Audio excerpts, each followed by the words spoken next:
Mayor Karachi Murtaza Wahab की अहलियान कराची और उम्मत मुस्लिमा को ईद उल अज़हा की मुबारकबाद। मीडिया में इज़हार ख्याल में ईद के दिन एक दूसरे पर तनकीद और इल्ज़ाम तराशी के बजाय मोहब्बत और आतिशी को फ़रोग देने पर जोर दिया। कहा, ईद के रोज़ सियासत करेंगे तो मोहब्बत कैसे बढ़ेगी। अपोजिशन के प्रोपेगेंडे का जवाब काम से देंगे। आलाइशें जमा करने की जिम्मेदारी सॉलिड वेस्ट मैनेजमेंट की है। 25 टाउन्स में 105 कलेक्शन सेंटर बनाए गए हैं। जो भी चैलेंज होगा दूर करेंगे। के दिन भी जो है ना, सियासत अगर हम करेंगे तो फिर मोहब्बत कैसे बढ़ेगी। ये काम करने के लिए साल के 359 रोज़ अवेलेबल होते हैं। 3 दिन ईद उल फितर के छोड़ दीजिए, 3 दिन ईद उल अज़हा के छोड़ दीजिए।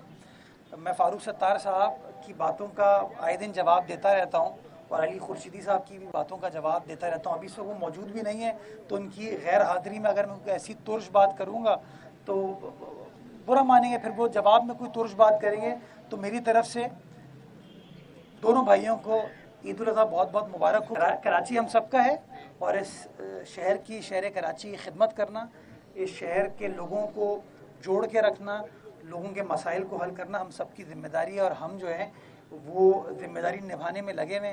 बाकी जो लोग इस तरह की साजिशें करते हैं, ना वो मादी में कामयाब हुए, ना आज इंशाल्लाह कामयाब होंगे। और इंशाल्लाह हम हमेशा पाकिस्तान की आवाम के साथ, इस शहर की आवाम के साथ, इस सूबे की आवाम के साथ खड़े